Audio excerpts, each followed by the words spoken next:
Welcome back. I'm Gary Parr. And I'm Christine Williams.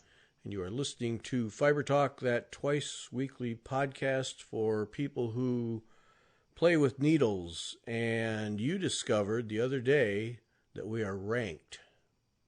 That is true. The Feedspot Top 50 Needlepoint Blogs. We showed up at number 17. That's right. Number 17 among Needlepoint blogs, not among all blogs. Right. But so, still. Yeah, that's pretty exciting. Yeah. Mm-hmm. Take that in a heartbeat. Yep. I agree. So number 17. So there's a little badge that we can put on the website. So I'll be doing that. Yep. So that's good. Yay us. So keep listening. Yep. Yes. Keep giving us feedback. Yep. Listen, and they say that we're supposed to encourage people to subscribe to our website to get information, and also on the FlossTube YouTube. Subscribe there. Numbers are growing quite nicely. Facebook page is another place to like our page, but encourage that. It does help us to get recognized and seen the more people we get. So, and really appreciate all the people who have already, and it's a boatload of them. Yes. Hello. So, yep. Yeah. Just a brief thing. Everyone's stitching friend Mary Corbet announced the other day she had emergency surgery. Going to be okay. Just going to be out of commission for a short while. So keep Mary in your thoughts and prayers. I'm sure she'll be fine. She said she'd be fine, so we're gonna take that. Mm-hmm. Yes. Yep. Okay, so I finally got started on Sarah Brazier. Yes, I saw you take your first 4 stitches. Have you done did, more that's than right. Yes. Yes, you did. Yep. The Anasazi song is still not done, but I decided to put it away and get started on the samplers. So at Sassy Jacks there last week, yep, I did. I put in the first stitches and making my way around the horn here, using that the Jacqueline technique of half crosses and then an X every 10th one. Which I was very envious of, because I can't use that method to mark my canvas, because when I tried doing it, my border color and my canvas color are too close, so you just can't see it.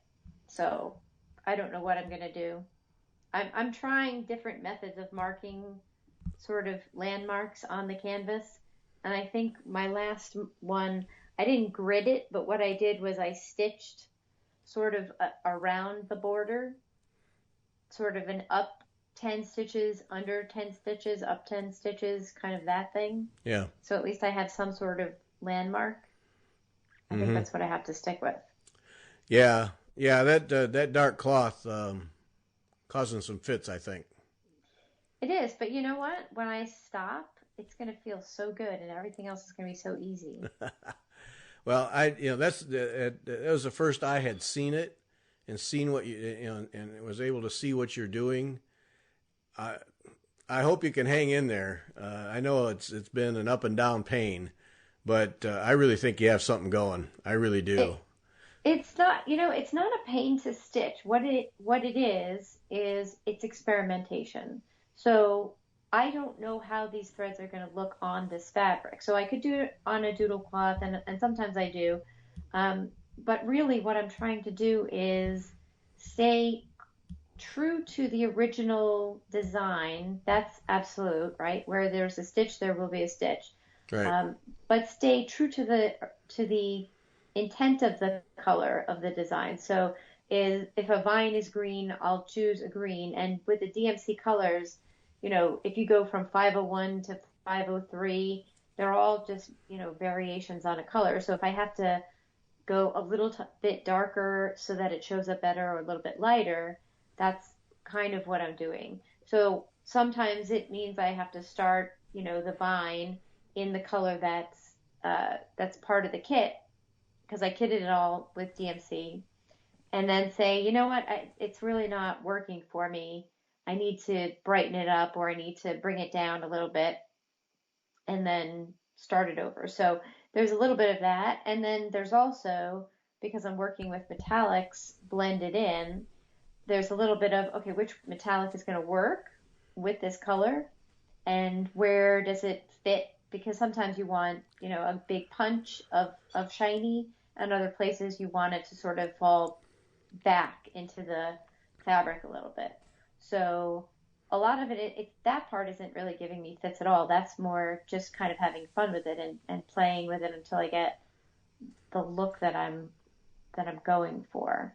Yeah. So it's just slower than it would be for anybody else that's just doing the thing. And there are plenty of times when I wish I could just do the thing because it would be a lot faster.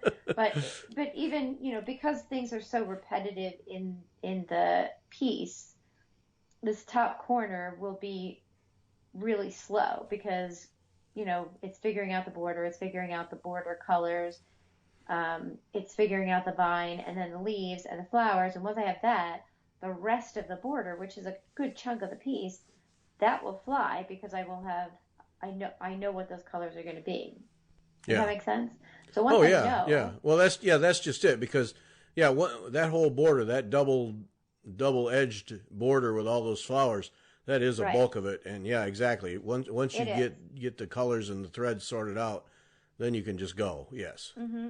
And then I had showed you what I had done with the chart was I had photocopied it in color with 2 pages. So the book is now in a sort of a binder, and every page I have 2 copies of the page. One that I can write notes on, and I showed you, you can see I said, all right, I'm going to use this Kreinik and this color, and then cross that out. No, that didn't work, and then I'm going to use this.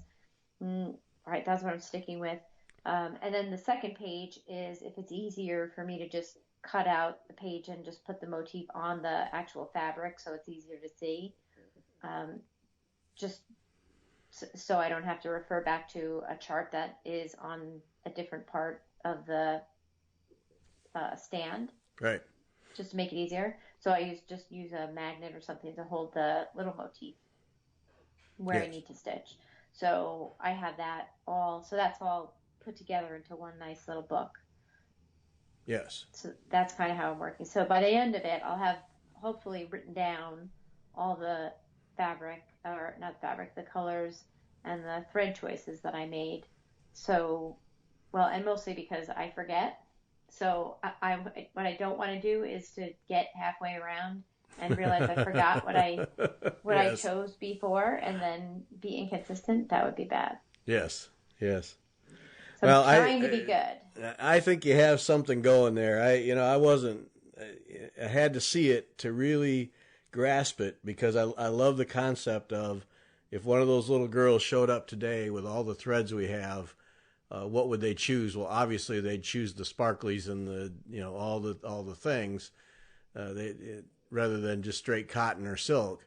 And you're dead right in the concept, and then to see it start to come together, and it really is a neat look. And on the dark background, it's just I think it has potential to be really, really super. But I also have a little empathy there for what you're going through, just trying to sort it all out, because you do have to work pretty hard on it to make sure everything is going to make sense, I guess, is really. Yes, and because it's difficult to see. And when there is that too, isn't there? Yeah, right. I'm going to be blind. When we first started, I was going for this is going to be a really good rationalization, so pay attention.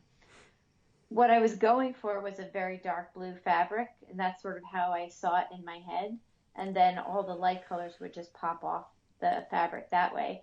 And I dyed this fabric a bunch of different times, and the best I could get was this sort of dark denim color.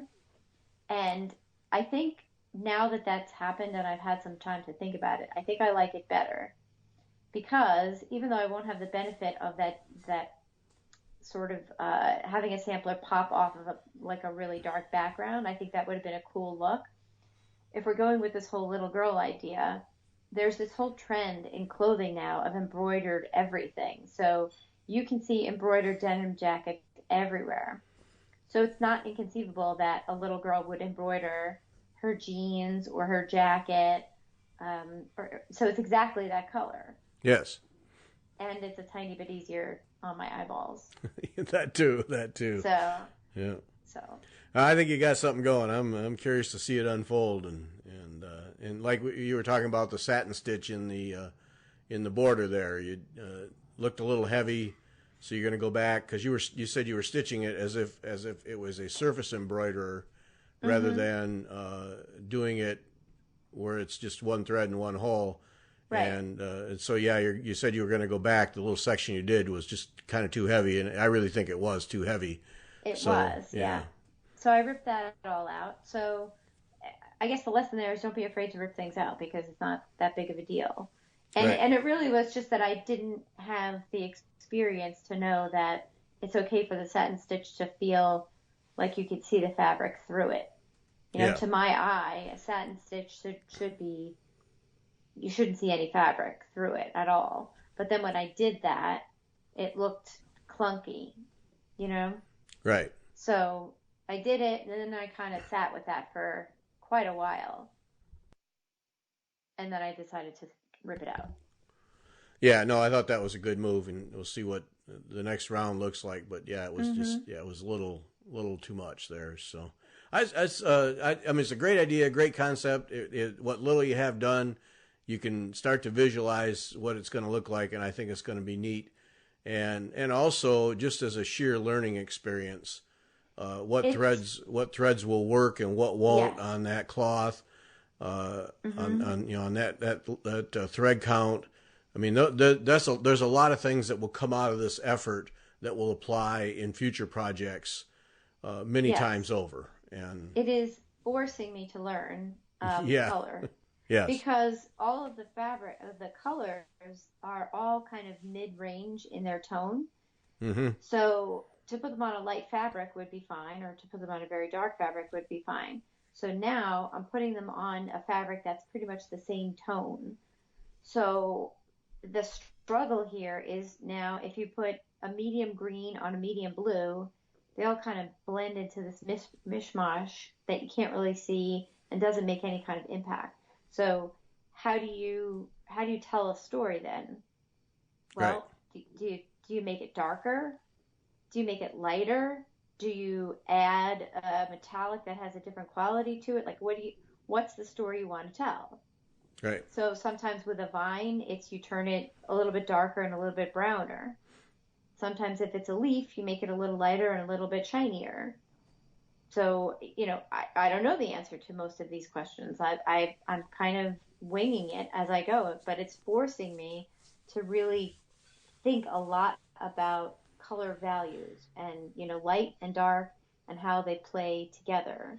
Right. I can't cheat with this No. because No. it really forces the issue of, you have to choose the right ones because otherwise they just get lost. Right.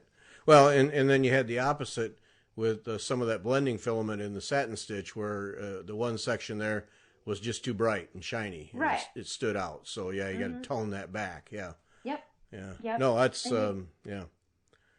It's going to pay off. It's going to pay off in a lot of ways. This is going to be a good exercise, no doubt. We'll see. I think Nicola got the vapors. It's going to be different. Yep. That's for sure. Yeah, I think it's worth it. Yep. Every now and then, just go a little crazy. Nothing wrong with it. Nothing wrong with fun. it. Yep. It's fun. Yeah, and then for those who didn't see our live presentation at Sassy Jacks, your San Francisco school, you're just outside the lines all over the place here. Your San Francisco. A little bit. Your San Francisco School of Needlework and Design Challenge. Now that did arrive, so they have it. Well, they did, and they've already posted it on their Facebook. And so if you go to the San Francisco Needlework and Design Facebook page, you can find the piece there. Yep. Very cool. That's very cool. Yep. I have showed it to many. Yep. That's a good one. And this Sunday's guests will be Lucy Barter and Ellice Sperber, who are the founders of the San Francisco School. So a great conversation there. And then you were talking about, as you were getting to Weaverville, that for what, basically 2 days, you sat in a Jeep bouncing along and stitching to get that done to meet the deadline. I can't imagine what that was like to stitch in a Jeep. Uncomfortable. Going down the expressway in a Jeep, yeah. Yeah, because I have a travel piece that I do, but it's it's a pillow, and it's from when I first started stitching. And if I miss it, it's no big deal because it's all kind of freeform anyway, and I don't really care about it. And it's just something to keep my hands busy. But this kind of had to be done well-ish. Yeah. But the benefit of it is that it was there's no chart for it. I made it up completely. I drew the letters by hand, and I stitched them with, some of them were pattern stitches, and then like I did some Romanian couching, and I did some needle weaving, and then a lot of the stitches I have to say I just completely made up as I went because like what's gonna stitch up quickly because we only have 50 miles to go. So a lot of it really was driven by, necessity, really, of how quickly can I get this together. So yeah, it was a little challenging, and I could have completely avoided that by doing it way in advance, because it's not like they didn't give us plenty of time, which they did. But I did not do that. And so I think it's worth mentioning the way that the challenge goes is Kreinik sponsors it, and they give you they send you a bag of threads, and it's the Kreinik bag of bits. So for anybody that hasn't seen this, it's a sort of like a probably about a sandwich bag size, maybe a little bit bigger, of Kreinik threads, and it's not spools or anything like that. It's just literally a handful of threads of all different kinds. There's ribbon, there's number 4, there's number 8, there's blending filament, every color, there's short pieces, long pieces. It's whatever you happen to get. So everybody got different pieces. So you have to be able to not only meet the challenge of the design, but you have to be able to make it out of that. So that was also kind of fun. And I liked that, actually. I liked being limited to that because that was one less decision you had to make, because you had this bag and you could add things in, but you had to use what was there to tell the story. So, right.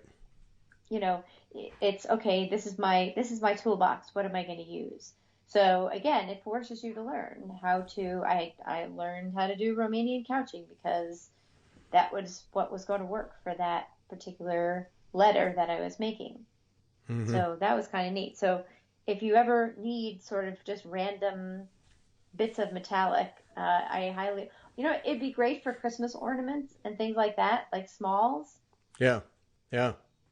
It's the greatest thing ever. So I have leftovers, and I'm gonna hold on to them because it's fantastic. Yep. Well, yeah, and like you said, it eliminates a decision. Actually eliminates several decisions, but it also forces you to use your creativity within confines, and that in itself can be a very fun challenge. Mm-hmm. Yep. Mm-hmm. Well, I think you hit that one out of the park. I'm a big fan. Thank you. So, yep. It makes me laugh every time I see it because it's just so it's funny to me. Yep. It's kind of goofy, and that's all I wanted. Yep.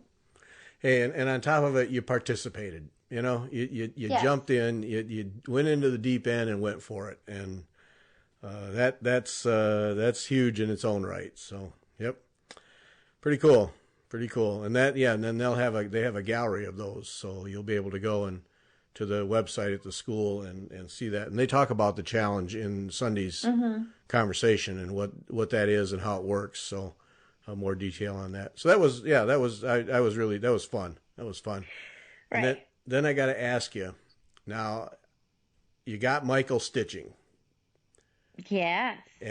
Stitched both days. Came back the next day. He didn't find another place in town to go on the second day.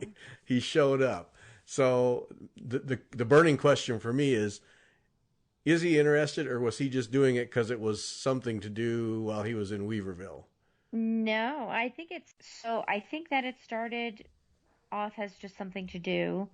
And the first day it was just, I don't even know. I think I just gave it to him and I think he was being polite.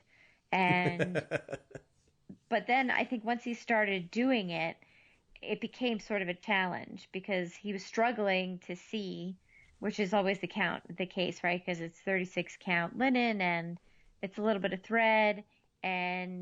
But now he's got a challenge. Now it's okay. I have to do this thing that all these ladies are doing, and they're ripping through it, and I've gotten 4 stitches in, and I'm going to get this done. I'm going to figure it out. So I found a magnifying mirror that I had, and he's like, "This is terrible. I can't understand how you do this with this."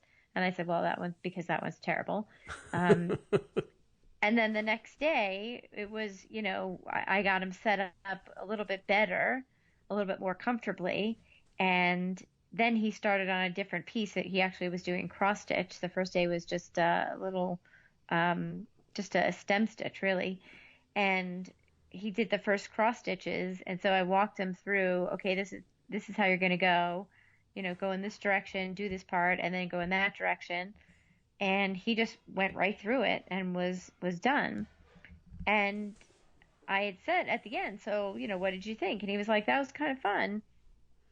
I said, "Would you be interested?" Because I think that, because I was trying to sort of get at the idea of what it was that was appealing to him. I said, "Would you do this again?" And he said, "Yeah, I think I would." It was kind of fun. He's like, "But I don't know that I would do exactly this."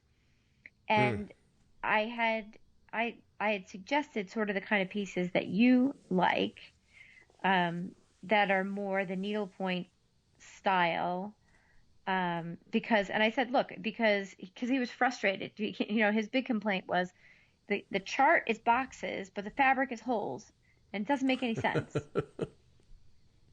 And I said, yeah, that is something that you have to get used to, is that the chart shows a box, but what you're really doing is each box really means 4 stitches because you're stitching over 2.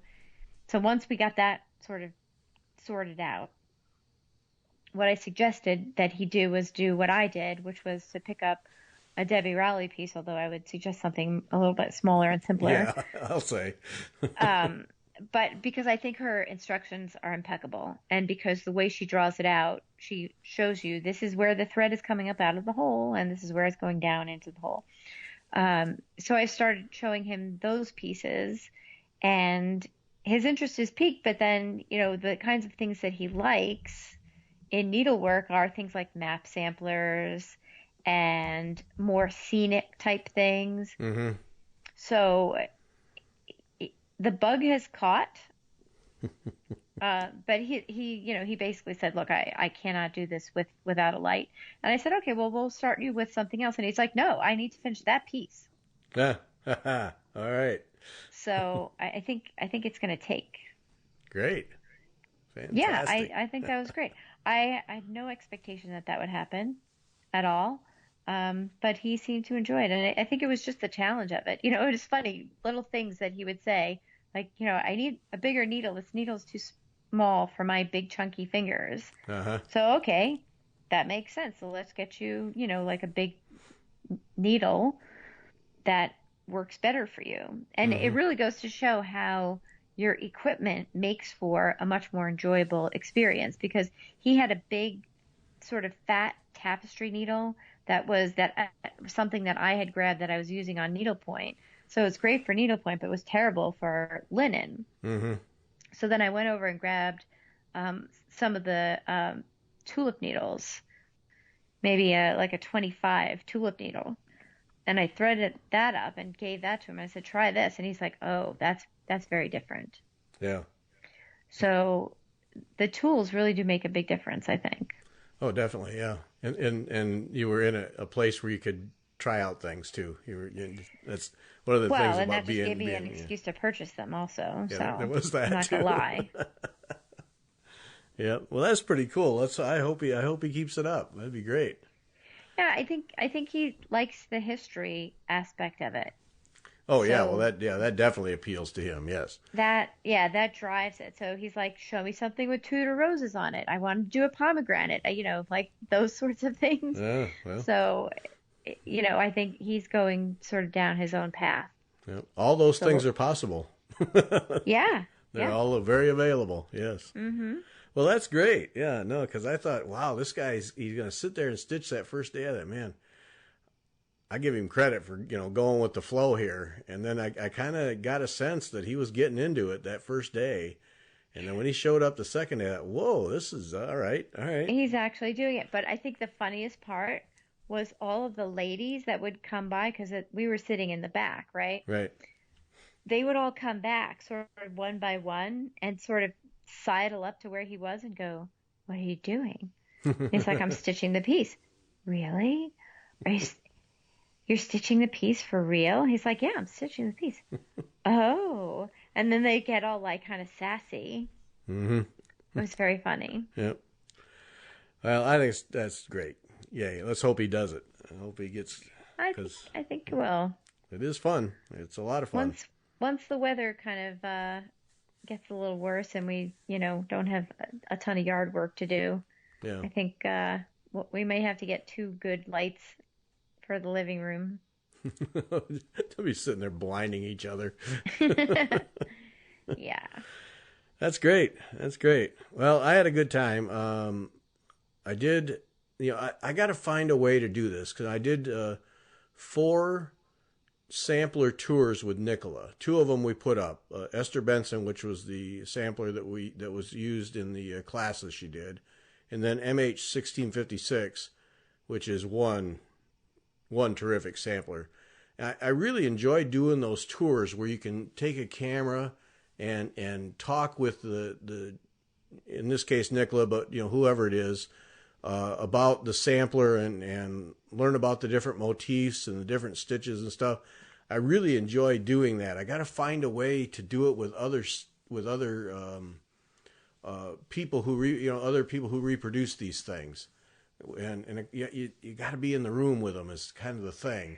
Yeah, and yeah. I gotta get more. Like maybe next time I'm out in Phoenix, there's about 4 or 5 designer chart people out there, and just sit down and just make videos because it's so much fun to learn. And already many people have said how much they enjoy the tour of the sampler, and especially with the person who did the charting or stitched the model or whatever it is. Yeah, so. You know what else I'm sorry. Go ahead. No, I mean I just got to get more of these because they're really fun to do. Mm-hmm. I was also surprised at how many people collect samplers. So not just stitchers, but collect antique samplers, and so they go on Etsy primarily. Evidently, Etsy is the hot spot for sampler collectors. They go on Etsy and purchase old samplers. Yeah, I didn't realize that many people did that. No, that's pretty cool though. Right. Yeah. Well, there's certainly enough of them out there. Holy smokes. Yeah. Yeah. Endless supply. Yeah, there was quite the demand. There was a lot of people that did that. And I had always thought that they were somewhat rare, and I think that they are rare for sure. But you can get them. So if this is something that you want to have, they can be had for a price. Yeah. But you can have your own, not reproduction, but your actual own original. Right. Yep. No, I just, because a couple, 3 people at Sassy Jacks bought originals and took them with them. Yeah. Yeah. And, I was surprised because I thought those just stayed in the store, but I knew they were for sale. But I thought nobody buys those, but they do. So. Yep. So that was fun. And Weaverville, North Carolina. Now I had no idea what to expect, but what a great little town. If we hadn't had to get home, I think we'd have been happy to stay another day and poke around in the shops and just see the other art people around town. That's a little gem out there in the middle of essentially nowhere. Yes. And I think in Asheville next door as well. That's similar. I didn't explore that at all. Asheville, yeah, I think perhaps even more so. Oh, but yeah, that was fun. That's a great town. Yeah, yeah. And the bed and breakfast we stayed in, that was really nice. Enjoyed that, and yeah, good stuff. It was a good trip. Have to get back there. Yeah, and anybody, if you got a chance to get there, it's definitely worth it. That town has a lot to offer. And it was the first night, was it the first night that they had the motorcycle night? Yes. Yeah. Yes. Yeah, and the whole town was full of motorcycles, and they had a band and the whole bit, and everybody, you could tell it was an event that people came out for. And I saw Michael. I think I saw him on a corner just standing there drooling. I think I did see that. Yes. So yeah, so good trip. Enjoyed that. Thanks to Kim for the hospitality. And yes, Sassy Jacks knocked it out of the park. It's a great shop to go to. Yeah, she really. Yeah, that's nice. That's a nice shop. And then I didn't get to the quilt shop. Did you get to the quilt shop next door?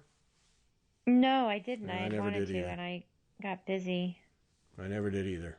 So, yep, great time in North Carolina. And then linen. Yes, Kim had a few pieces of linen, and it was fun to look at those and see the differences in one color, or what's supposed to be one color, and the differences in the dye lots or just in piece to piece. Mm-hmm. Yeah, it was. I have a full yard coming of platinum. Your platinum? Yes, I love that stuff. Yeah. So just get a yard. I actually was surprised too, because there is tremendous variation within one color. Yeah. Yeah, it's and of course people don't have a store. You don't have the opportunity to stand there and compare 3 or 4 and say it's this one, not this one. And right. Once again, the value of that store, really, really important. So, yep. So a good trip. Learned a lot. Did a lot. Enjoyed it. Got to see the Smoky Mountains for the first time. I learned something there. I did not know, because I didn't pay attention, because I'd never been there. I thought it was just Smoky Mountains was just haze that hung over the valleys because of condensation. But then when I was seeing these plumes of white smoke or white vapor coming up, and then looked up, well, how did those happen? And it's a result of respiration from all that foliage. And it looks like everybody's got campfires all over the place. And it's it was quite a view. Yeah. It's beautiful. The drive through the Smokies to get back home was in the day, because we drove there in the nighttime. Holy smokes, that was scary. Winding hilly road in pitch black. Oh man, get this over with. But then going back, oh, what a treat. We were slowing down and pulling over all over the place just to enjoy the views. Mm-hmm. It's a real treat. Yep. So that was fun. Enjoyed that. Let's see what else we got going here. Oh, yeah, we can wrap up. I was getting a kick out of these some sayings that people had put up. The one that triggered it for me was I thought there was a spider on the rug, but it was just yarn. It's dead yarn now though. And you can see how that would happen. Yep. A little wad, stomp on it quick. Yeah. Mm-hmm. Yep. Yeah. So that was my favorite one. And then this one too. I'm stitching on 36 count linen for the first time. I think I could handle 40 count if the holes were bigger. Yeah. I can see that. Yep. And then I need to find hobbies that don't include my debit card. Yeah. Yeah. Good luck on that one. Yep. I like that. Yeah, that's the trouble with 2 days in a store too. Man, it's hard to just not go around and start filling up a basket, isn't it? Yeah, you start creating a pile. Yep. Especially if you don't have a store local. Yeah, because I'm a little more used to it. This is like candy heaven for you. All right, I think that's gonna be it, huh? Yeah, I think so. I think so. So Sunday, we're going to have Lucy Barter and Ellice Sperber, the founders of the San Francisco School of Needlework and Design, and encourage you to enjoy our tours that we did of the 2 samplers with Nicola, the MH1656 and Esther Benson 1738. Those 2. It's just fun to go through that and see up close what they have. The MH1, that's the original that we got to look at, and Esther Benson was the model. Oh no, that's right. With Esther Benson, we got to see the original and the model next to each other. That was a real treat. Mm-hmm. Mm-hmm. So, yeah, be sure and check those out. They're on the website and or on our FlossTube channel. All right, we're done. Very good. We'll be back Sunday and then next Wednesday. Thanks for listening. Take care.